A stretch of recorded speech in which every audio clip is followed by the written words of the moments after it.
Hello.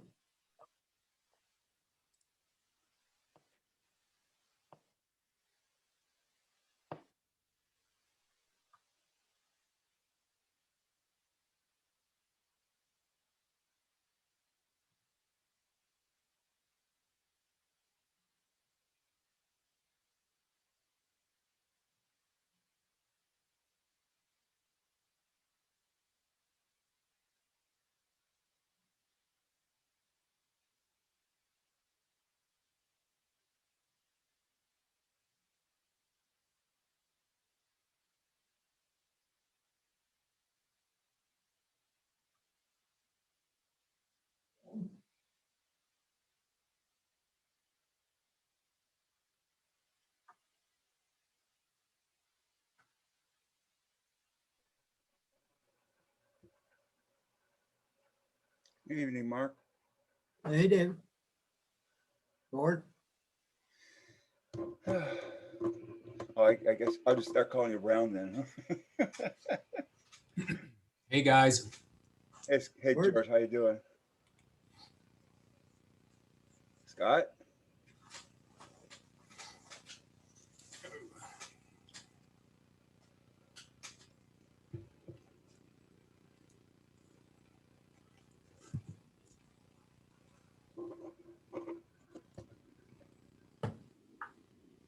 Whoa.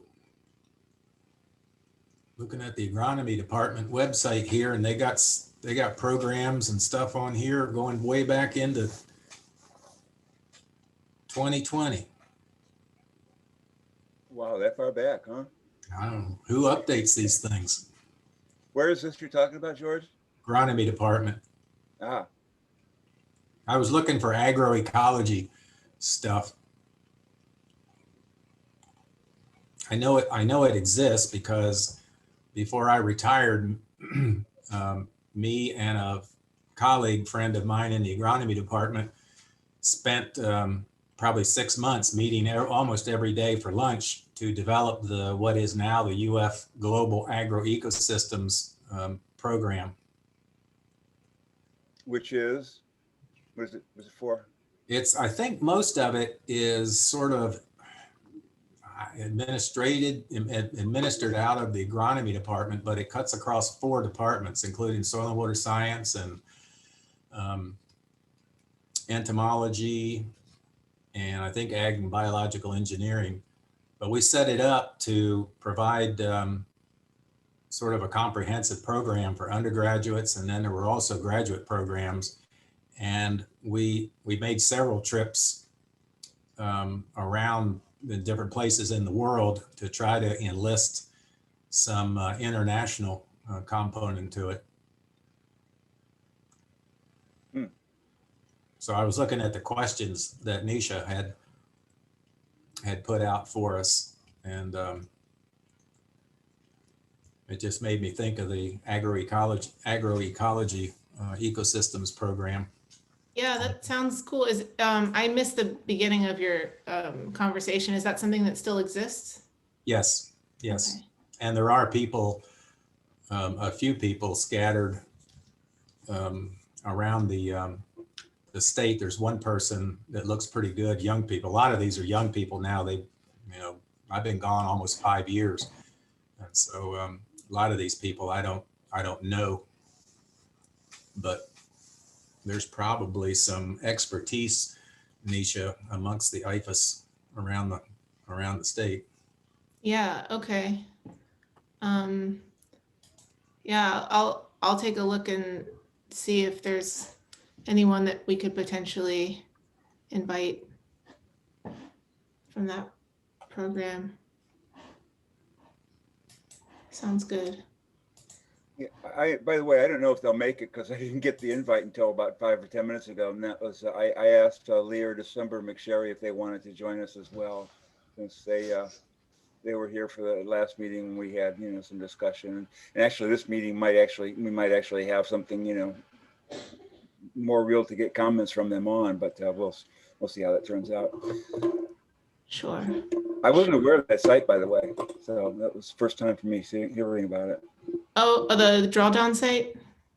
Yeah, I mean, Yeah, I mean, there's just so many sites that are right now starting to wake up. It kind of, waters down the message to some degree, but that looked like a good one. The questions were good. Yeah, I was kind of leaning on it as like a foundation to ask kind of questions based on like the bigger picture, like we were kind of talking about at the last meeting.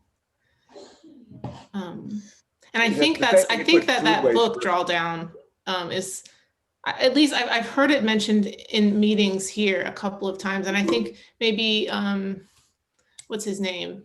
Bob? No, the one who hosted our last conversation. Bob Tanzik?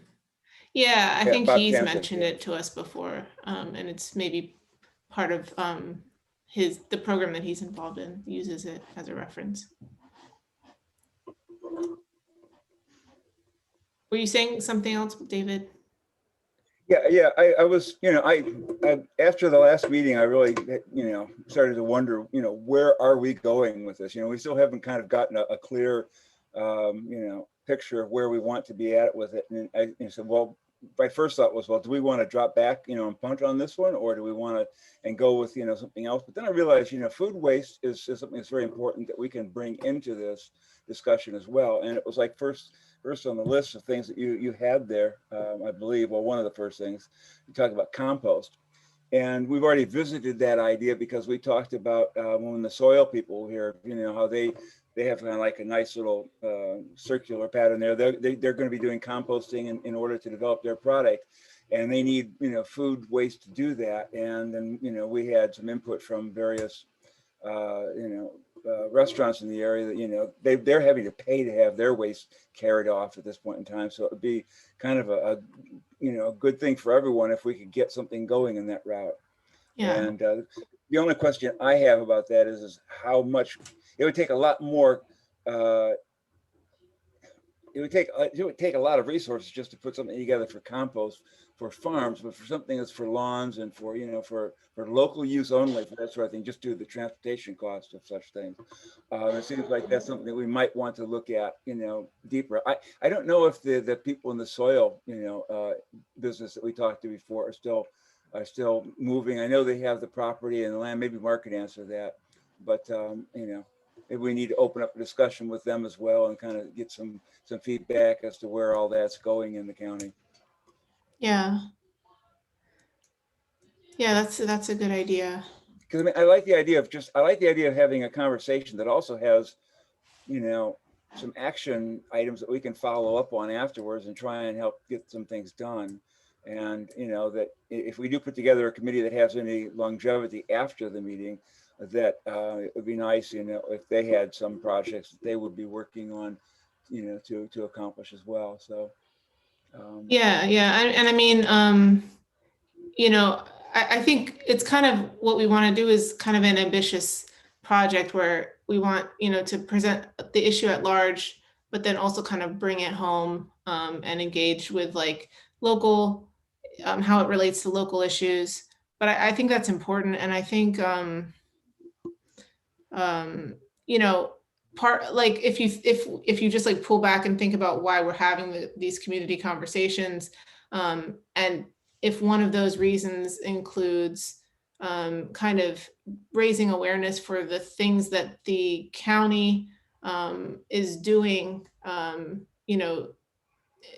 towards climate change or towards sustainable food systems or whatever, is bringing that awareness to people, then it's a good idea to kind of have these local initiatives represented there as well. So I like that idea of the. Do we have a I mean, I'm a bit time limited tonight. I need to jump off probably at 6:30 to get my kids fed so that they can go to bed.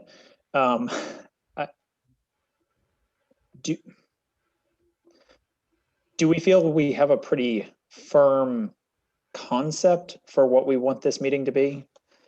Or I don't feel that. Okay. I don't either. Okay. I mean, I feel like we want to do a million things, but we have to decide on Only because you put you input your wisdom towards, things that aren't being done, and that's kind of what makes me go, yeah, he's right. So I blame it on you. That's fair. That's fair. That's totally fair. You guys were like, yeah, we had the meeting 95% done, and then you came to a meeting. Yeah, really. Yeah, that's my bad. I apologize.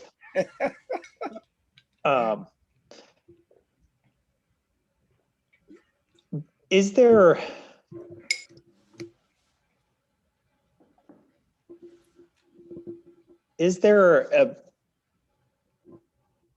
some redirection here maybe toward solutions, maybe a bit more valuable instead of discussing problems as much, or potential solutions? I mean, I feel like a lot of the solutions come down to kind of the same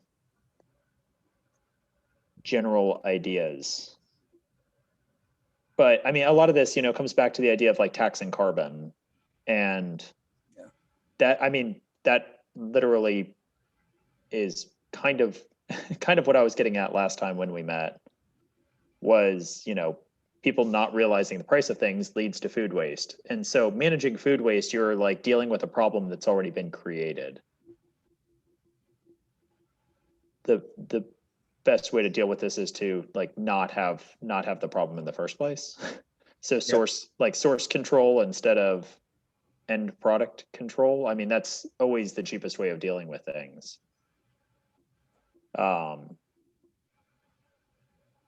do we identify that? I mean, how do we identify it in a way that would tend to get people to act on it? I mean, when we deal with, things like, the explosion of plastic that's going to bury us all if we keep on producing it at the, rate we're doing. I mean, how do you get people to understand that that's something, that it's not a matter of trying to recycle it or repurpose it or any of the, possibilities after you've got it. It's a matter of just not using so much of it in the first place.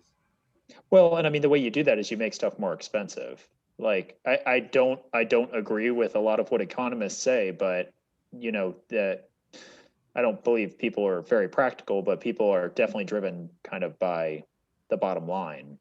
And so that's kind of where I was going last time, and I may have made enemies in the farming community with that. But I mean, not knowing how much things cost when you go into a store is a huge problem, and not understanding the consequences of buying something is also a big problem. If we paid closer to, like, I mean, maybe that would be an interesting community conversation. I'm sure it would generate a lot of discussion, but I'm sure there's some economists, probably even at UF, that are looking at climate change. And, I mean, the idea, any of these solutions are really hard, I guess, is the bottom line. Yeah. And so, by the way, I think it would be a great idea if we had a list, two lists, one of what certain items, select a list of items actually cost, and then what they really cost or what they should cost. Well, that's so opaque. Like, I literally don't even know how you would come up with that. I don't either. It's kind of like the idea of the life cycle assessment, that we looked at for plastic bags and paper bags and stuff like that. I mean, it's that concept, but so many of the costs are so attenuated. We're paying now for pollution that was put in springs 50 years ago. Yeah. Which it's just, how do you, I mean, maybe the most direct place you could actually do that would be in the Everglades, a place where it's pretty much a single crop that is responsible for so much of the devastation in the Everglades, and where they have actually embarked on trying to do the projects that are required to fix it. I mean, you could essentially take the total tons of sugar that were produced in the Everglades over the last 50 years or 70 years, and you could look at the total amount that's been put to restoration and get a pretty direct calculation of, the additional cost that sugar actually carried that it didn't bear. I'm sure It's ironic that sugar is so much carbon. Publish that sort of thing too. I'm sorry, say again, George. What was that? That's all I wanted to say. We didn't hear you, George. Oh, okay, I'm muted, I guess. No, it just, David was talking at the same time. Oh, I suspect there are, not for everything, and not necessarily specifically for the things you mentioned, but there are plenty out there that can be used as examples that we can infer from, and the community can as well. Well, do you know where to find those? I don't. I haven't even thought about it until Scott just mentioned it.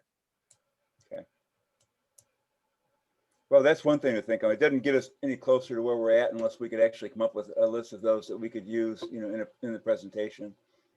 So, Well, but I like the idea.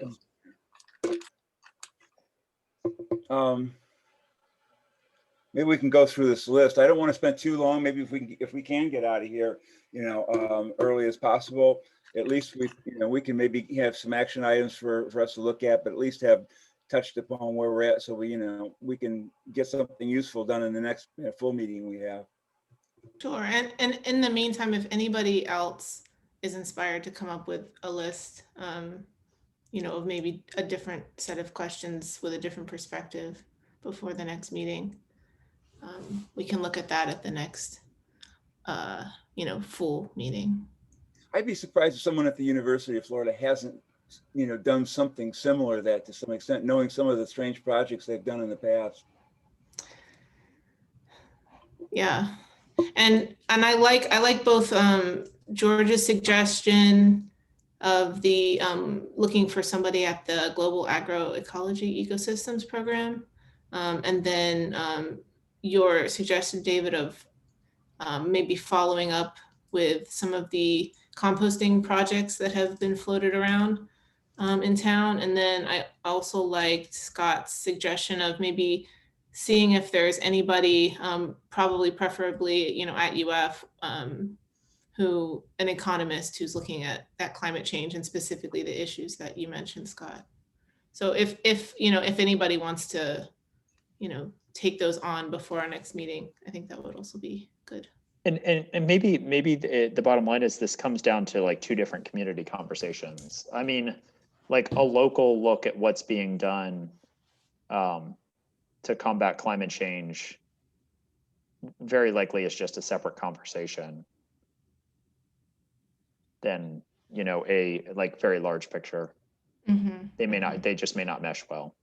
The big picture and the local solutions. Yeah. I mean, the only like the only issue with that we kind of came up against at the last meeting, at least in my view, was that by just looking at like smaller individual solutions, we were kind of, you know, losing the big picture. And so I don't want to take the gravity of the situation away by focusing on having a panel of just smaller solutions. It was the only kind of concern around that. And the other thing, just put everything I'm struggling with what if we were to poll everybody and say, what is the title of this next community conversation? What would it be? It's and quite frankly, I keep coming back to thinking about the audience out there. Maybe I don't think high enough of the general audience in the community as far as what they know about some of these programs, aware of. Just take food waste for one thing. How many people out in the Alachua County populace knows how much food waste is done? And then secondly, I'm still struggling with whatever topic we pick. How do you help the typical person out there connect it to climate change? Everybody hears climate change. I'm sure they're reasonably aware of the term, but how do you connect some of these topics to climate change so that somebody listening to the speaker says, aha, now I didn't really get it up till now, but now I really see the connection. And I understand also that I need to make some changes in how I go about my life. That's what I'm struggling with. George, I think we do part of that by, it always comes back to who we have on the panel, for one, and then also by the questions we ask, and those questions can be devised around the things that we want, to present. For example, the idea that, things actually do have a cost that's higher than the one they're paying for them. And, how do we get that, what kind of questions can we ask to get, to get that, and to also at the same time educate on what would a carbon tax look like if there was such a thing, so that people who have never really thought about it would get an idea of how it would work. So I think that's one part of this, whole that we want to, perhaps describe and to develop questions for. And, whether we have answers or not, is not as important as we have the right questions to ask to bring those subjects to light, because I think just bringing a subject like that, for example, to light is one of the key things we can do. And although it'd be nice if we could come up with solutions for this, far bigger brains than ours haven't done it yet, so, and the solutions that we have to arrive at will have to be things that people are capable of doing. It can't be, okay, well, food is food. There's too much food waste. Everyone stop eating food for 6 months, Well, maybe it's as simple as doing a community conversation that's I'm just thinking off the top of my head here. I have no idea. By basically asking the question, what can you do to, I'll just clumsily put words in here, what can you do, or what can the consumer do to combat climate change? I'm trying to think of something that would entice people to want to come to this. Honestly, I've been disappointed in the attendance and participation by our target audience in our community conversations. So if you get the choir coming and maybe a few other people, I don't know. I agree. Even if you get one person that changes their habits, it's good. But I'd like to see us shoot for getting more people.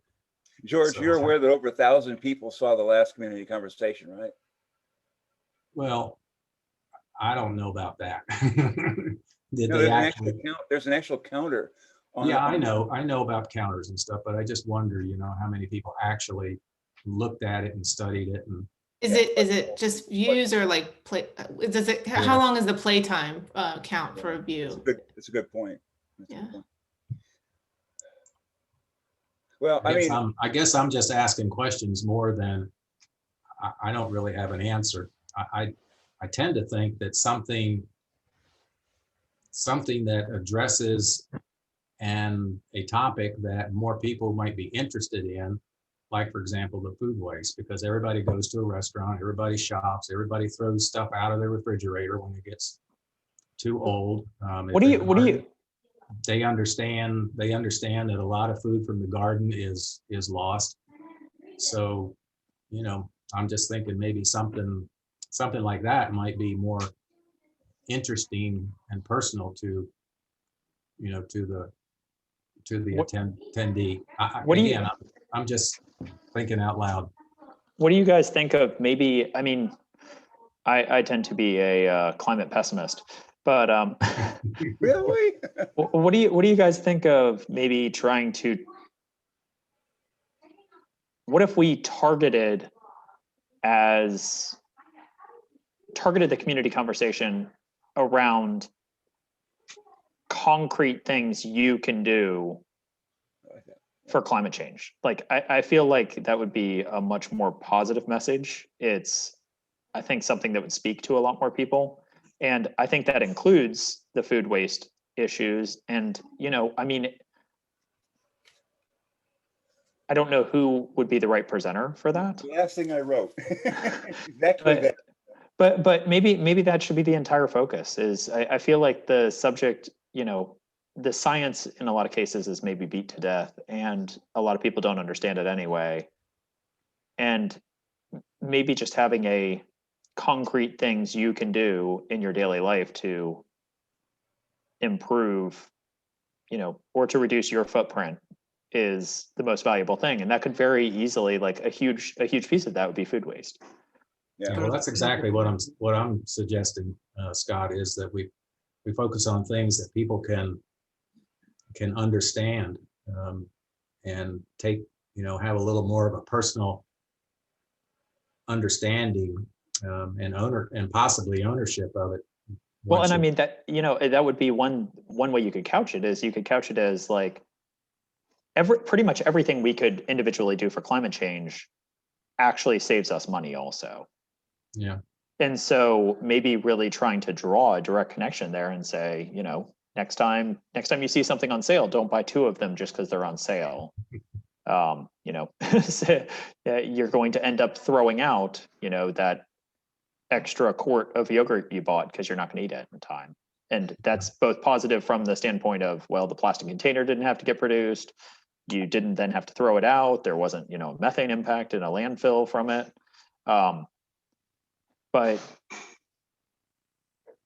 maybe there is a speaker that could speak to, small, like some of the small changes that we could make that are achievable that would make a difference. And this could just be a very different conversation than the big picture, we're all doomed. Mm-hmm. Yeah, which Sort we of are. like the conversational equivalent of a short book on how to remove spots from clothes. Those that draw people. Oh yeah, I look at this and maybe I can make my life a little easier. In this case, it's do things more altruistically for the future of mankind, etc. Step 1, step 2, step 3. I mean, Yeah. Yeah, well, I mean, like life hacks for reducing your climate impact. Exactly. I like the way you put that too. Yeah, that's good. Life hacks. Yeah. And the person who's here but muted, Masuma Downey, left in the chat, individuals don't comprehend the big picture on food waste. They may be willing to link their own behavior regarding food waste if they get the big picture. Which I like what, I like that feedback. And I think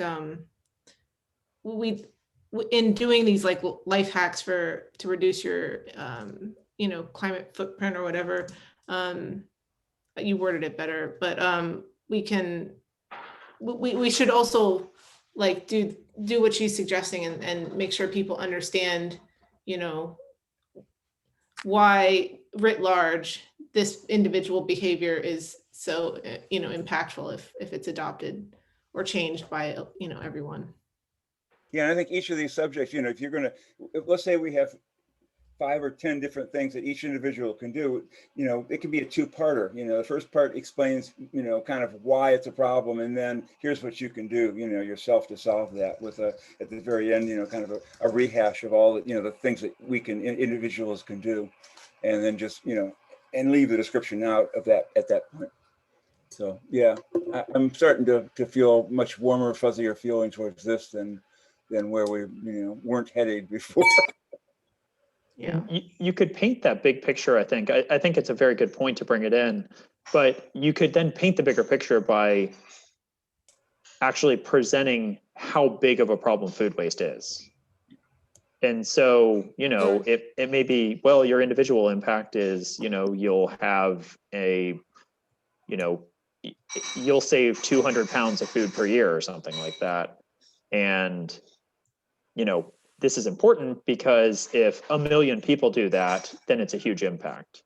Yeah. I also think bringing in like, these more ambitious projects that could happen on a local or state or whatever level, making people aware of them, whether or not they're being implemented or not, just so that when they come up, when something is maybe discussed, with the county commission, or maybe something's, just an issue is coming up, in the political landscape or something, people are like, oh yeah, I remember like that, that solution, or they can,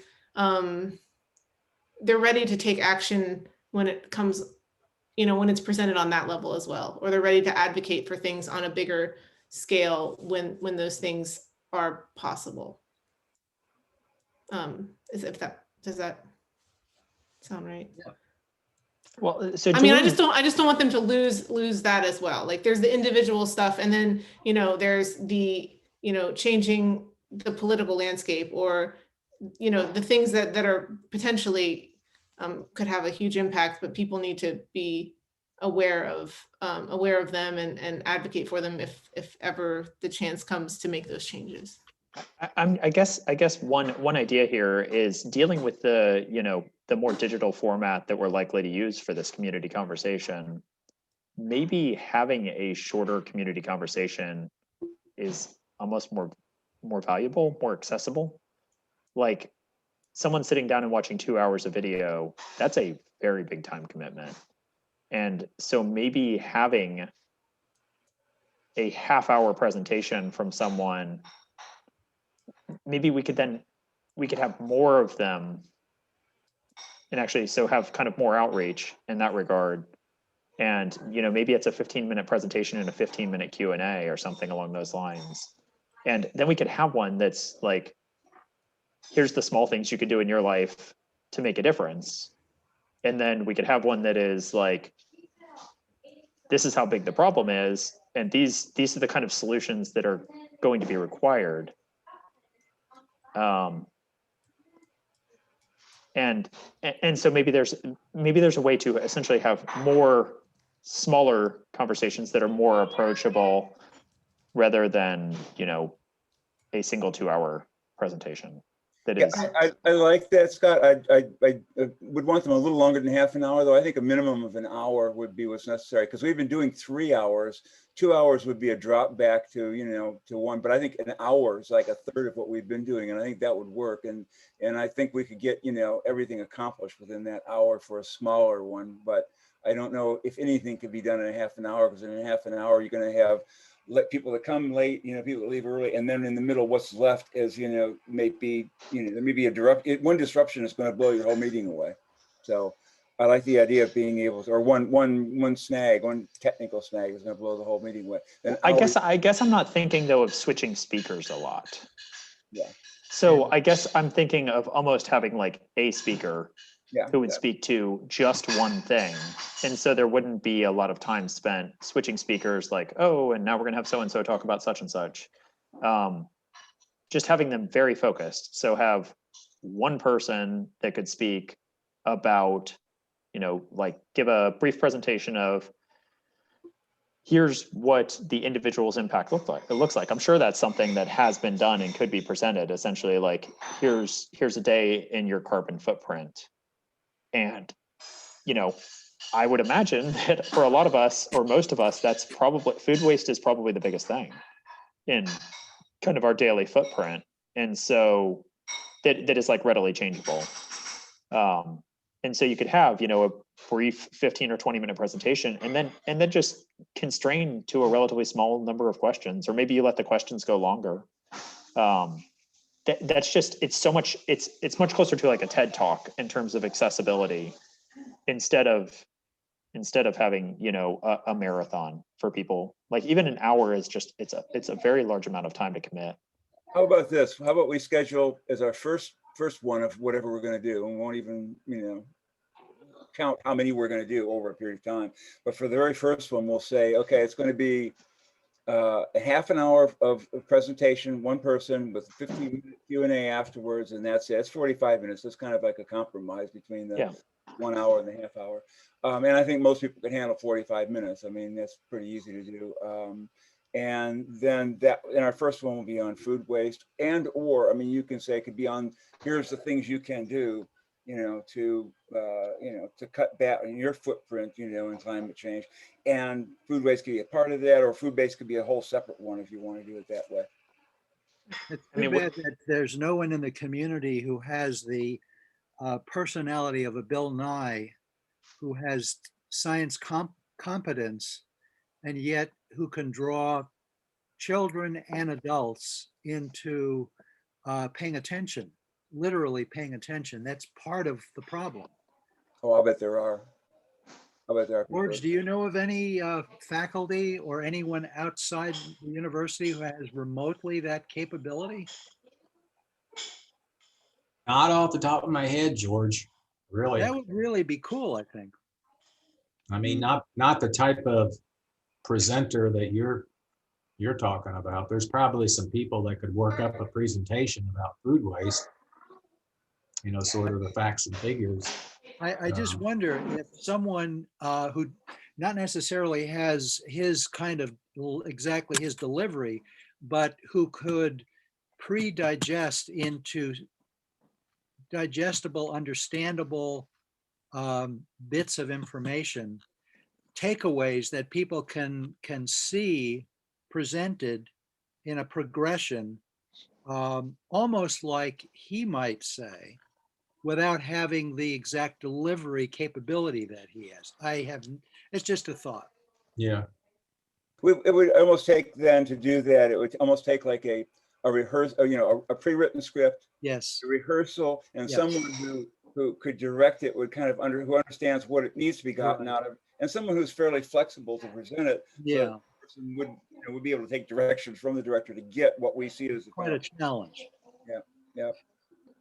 Well, we can certainly think about those things, because I think that's, you know, that's another way to proceed that we haven't done in the past, but, you know, we're not bound to, you know, to stick to any format. You know, we do whatever we want to with these. If something works, it doesn't matter as long as it's not offensive to people and is not illegal.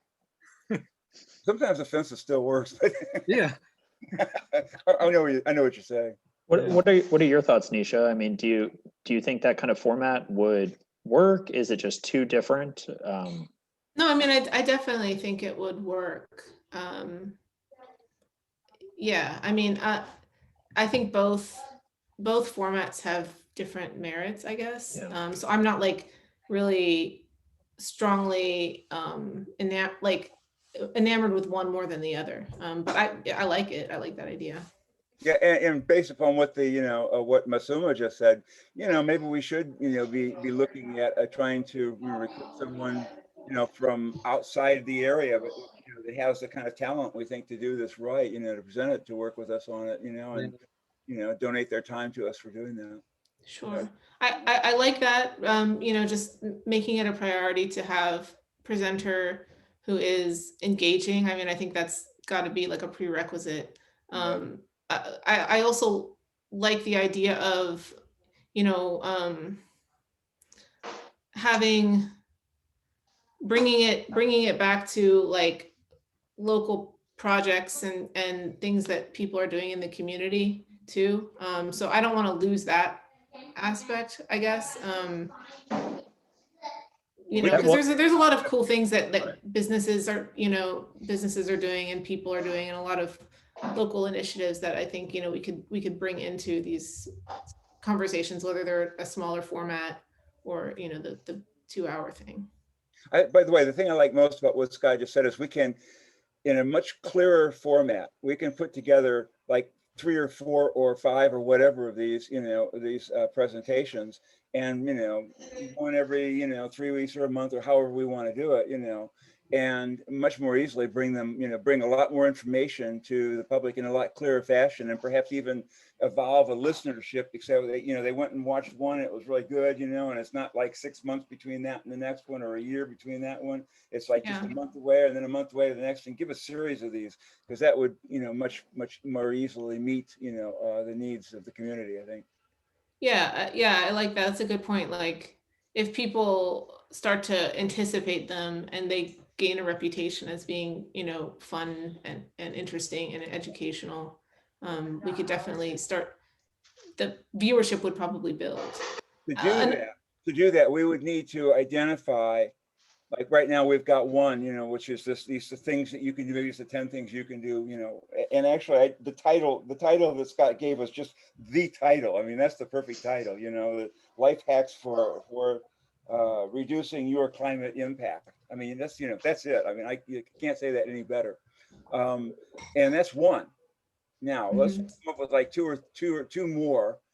so we're ahead of the game. And then while we're doing the second one, we'll, have the third, and we'll come up with another one past that. So we're always, a couple ahead, so that we can keep this a certain flow going on this. I think that's an important. We haven't got to do it all ahead of time, but I think we have to, identify at least two, sort of two ahead of time.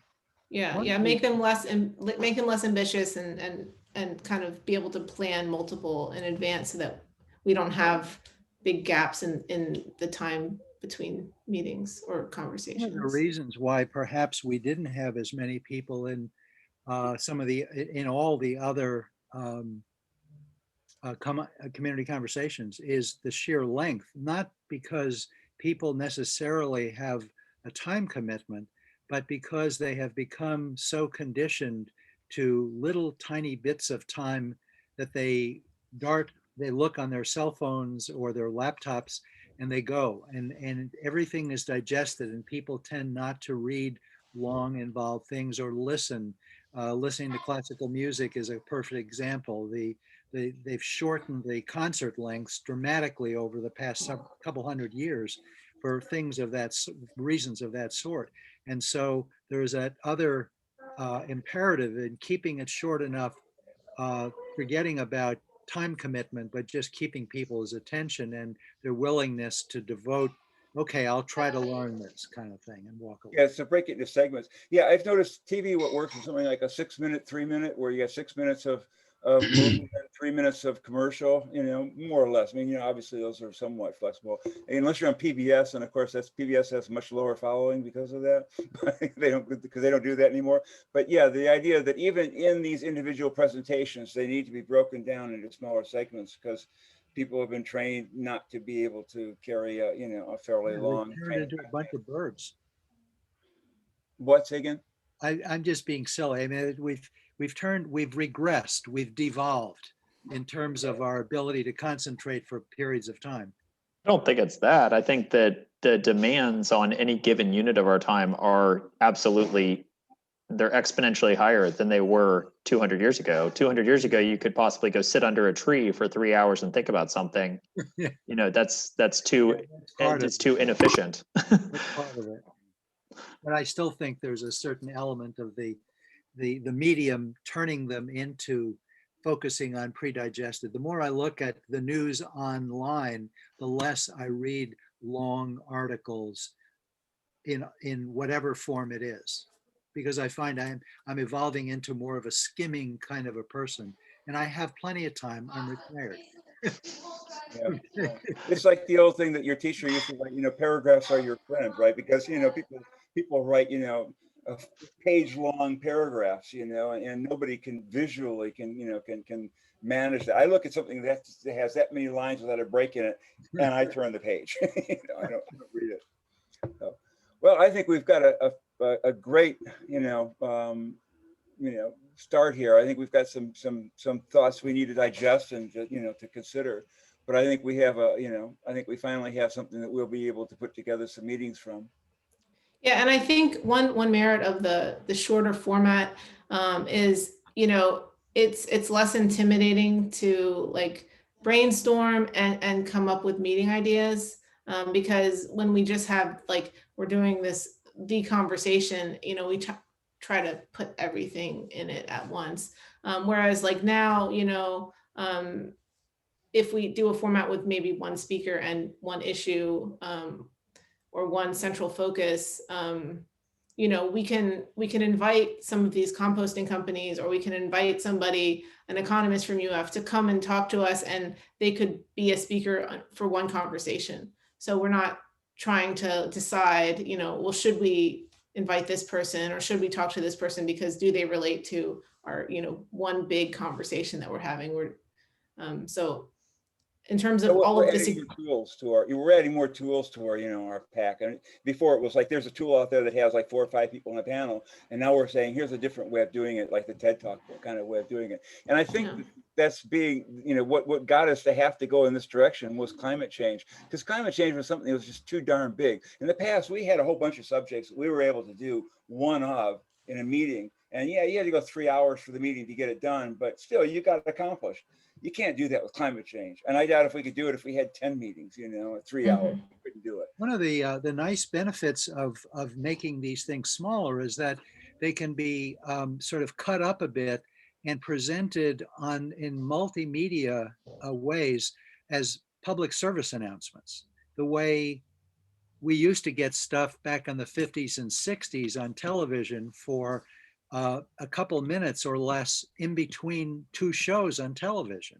Joe Schmo, don't swing from this, because you know, just common sense things. But I don't know if you remember if you're old enough, David and Yeah. George, to remember Yeah, I those resemble that silly remark. public service announcements, but they were fun. They got our attention. We joked about them, and therefore we remembered them.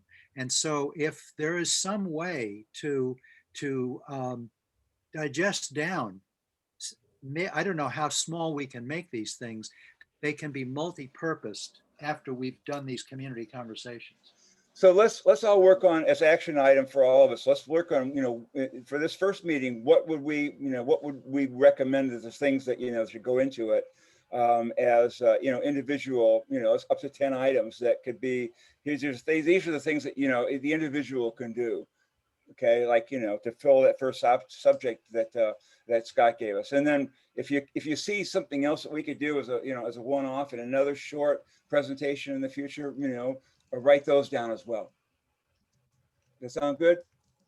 Mm-hmm. Yep. Okay. Are we, and I guess in addition to that, if our first conversation is what, you know, Scott suggested for the life hack thing, thinking about who would be the presenter for that. And honestly, I mean, the first one could be food waste and the impact of food waste on climate change. Like I mean, it doesn't, like, I guess once we started talking about cutting them up into smaller pieces, like the idea of having a positive one first maybe isn't quite as necessary.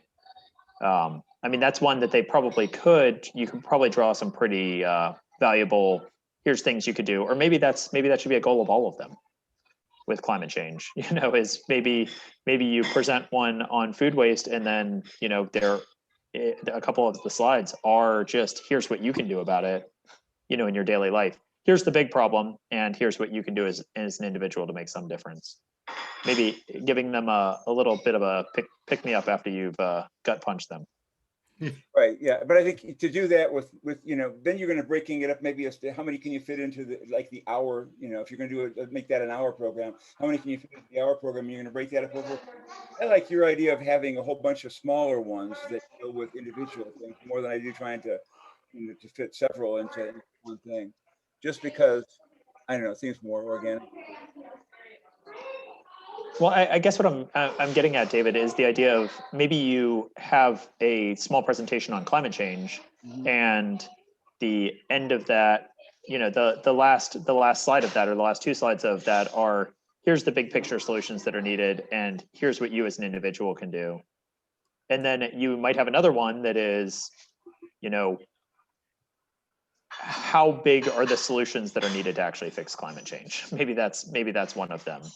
And you have, you know, someone come in that is looking at the big picture here and like the actual global changes that are needed, and presents more specifically on that.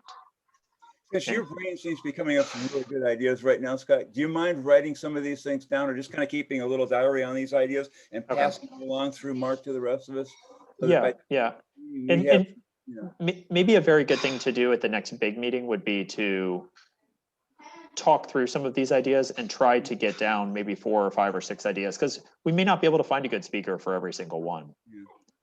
But that's yeah, why I I mean, think we should work with people, you know, on the presentation. If it's only going to be a short presentation anyway, you know, I think part of our energy should be working with them, letting them know how we want it to be, finding someone that we feel that can, you know, has a more flexible personality that doesn't mind, you know, having to change the way they're doing something. I could see a really good presenter for some of these being like high school teachers. Yeah. Like teachers, you know, like, you know, no offense to college professors, but college professors essentially have a captive audience. I feel like high school teachers actually have to engage their students because the students aren't paying to be there. I had the idea of teachers too, but I hadn't put it in that fine of detail. Although I did work out that, we need to move away for this particular idea to work, or we need to move away from having scientists, which really that amounts to, university professors doing the presentations for us essentially. Well, I'm here to tell you that university professors have to engage their students also. Yeah. Yeah, that's true. I mean, but at the same time, I'm going with Scott's idea that, they're going to be throwing things at you if you're not keeping them engaged in a high school. Hopefully that doesn't happen in colleges. Well, a lot of the target audience doesn't have necessarily a college experience behind them. And so therefore, all they remember is how they related to their high school teachers. And so we perhaps do need someone like an engaging high school science teacher to keep people's attention.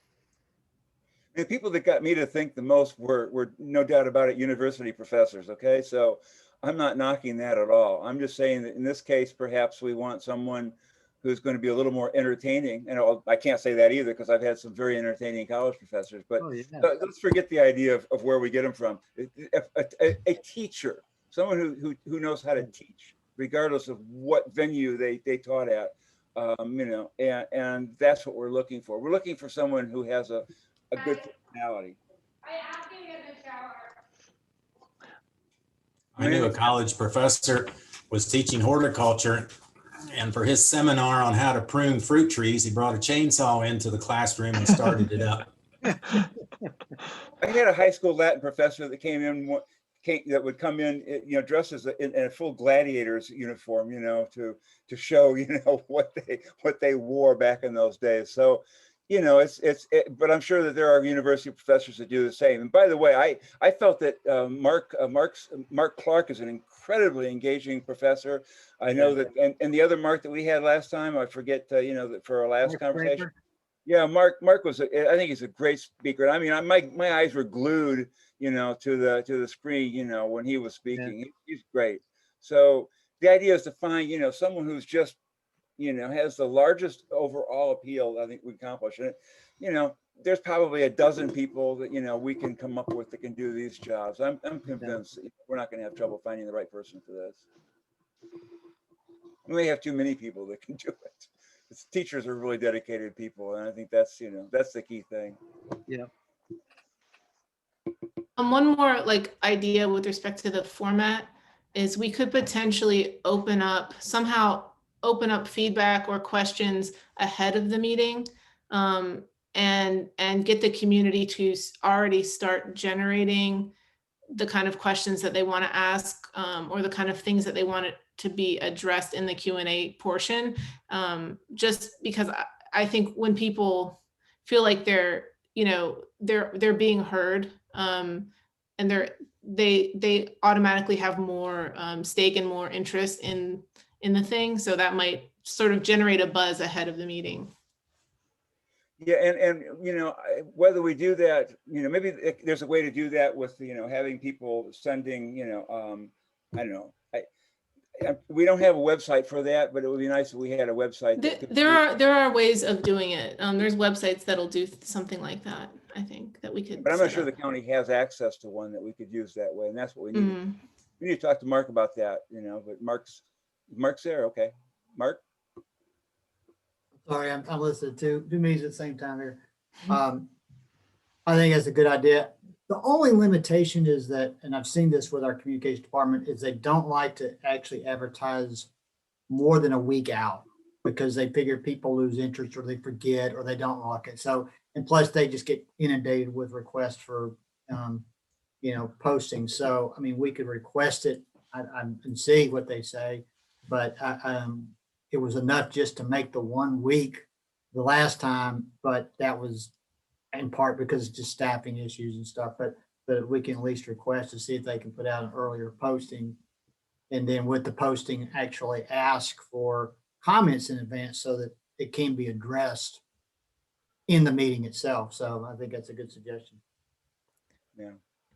Yeah, I mean, if we go with the interactive format, I don't know if we're evolving it into more of just a presentation, but I think we're still keeping some component of Q&A, right? Yeah, I mean, I don't think we can, I don't think we should ever move away from the Q&A, because the Q&A is, it's also the comment section.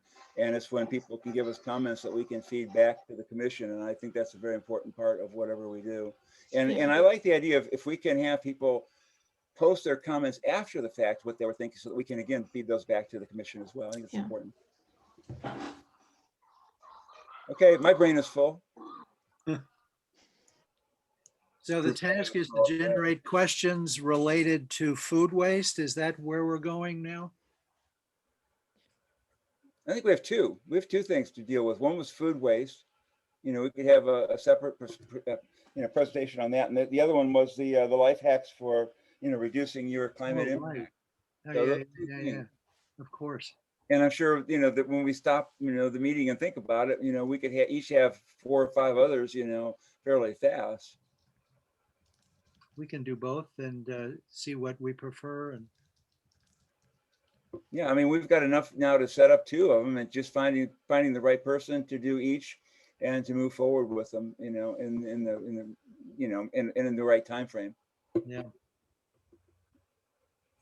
So I think right now, the way we're looking at it, we're gonna meet early in March, so somewhere in April. I think we're on target for that, assuming we can find the right person to do this. And as long as we, keep our heads, down, and keep working on things like, well, what are the things that, someone can present as being the things that can be done. We get a list of those together. I think we had who was it before, Scott, that was the expert on food waste. We need someone who really, has, real experience in that area to give us the lowdown on that. I'm trying to remember who it was. Are you talking about the EPAC member? Yeah. That was Jim Wally. Yeah, Jim. Yeah. I mean, do we have either him or someone like him that we can approach to, to give us the information on this, or, to actually, do the person who gives us, educates us on it? Doesn't have to be the person who does the presentation unless they want to do. Yeah, I mean, I would think that might be a good possibility. Or Tim Townsend at UF. He does solid waste engineering, and I mean, they've done a lot of studies where they go and pull trash out of a landfill and look at what it's composed of. My sister's actually taking his course right now. I really enjoyed him as a professor. I found him very engaging. So Huh. That's cool. Is your sister in environmental engineering? Yeah. Neat. Maybe he could come to our next EPAC meeting and talk to us. Nisha, could you contact him, or Scott, or somebody? He is extremely busy. So I think if we wanted to corner him for a meeting, we should try to corner him for one meeting, not potentially try to get him for multiple meetings. When I've tried to get a hold of him for things, it's typically pretty difficult. So if we think if he may be good as a community conversation person, we may not want to try to tap him for coming in for a monthly meeting also. Okay, gotcha. I mean, we could, once we come up with a list of questions, we could, or I guess, are we coming up with questions? Or are we coming up with potential solutions for that portion of? Because we could vet those things with him rather than actually have him come to the meeting. Just email him those things and say, this is kind of our angle. What do you think? Yeah, I'd be happy to. I mean, I have a good relationship with him. I'd be happy to reach out to him with questions if we have questions. And I'd be happy to reach out and ask him. He may have someone he would really recommend for giving a presentation also. I could ask him if he's available, and if he's not, then he may be able to recommend someone else. He has a huge number of demands on his time. So, well, then he's the person we want, because people that are extremely busy are busy because they do things. People that aren't busy at all aren't busy because they can't do things or don't do things. So that's how I look at it. Guys, I have to run. Yeah, I apologize. hear your demands on your time right now. Yes, exactly. Well, do you think I think we've kind of got our, you know, our plate full right now. We've got, you know, a good, you know, agenda for the work we're going to do in the next 2 weeks and for what we need to bring up at the regular meeting and where we're going to go in the future. I think this sounds a lot more approachable to try to get something like this put together where we're only worrying about one person and not trying to coordinate 3 or 4 or 5 schedules. So I like it. cool. Well, thank you guys. Thanks. Thank you, Thanks, Scott. everyone. George, thank you, and everyone else, thank you. Thank you, Mark. Especially Mark, who comes here and spends his wonderful time when he really wants to be off in another meeting or needs to be off somewhere in another meeting. Thank you so much. Yeah, All thank right. you. Right. Take care, everyone.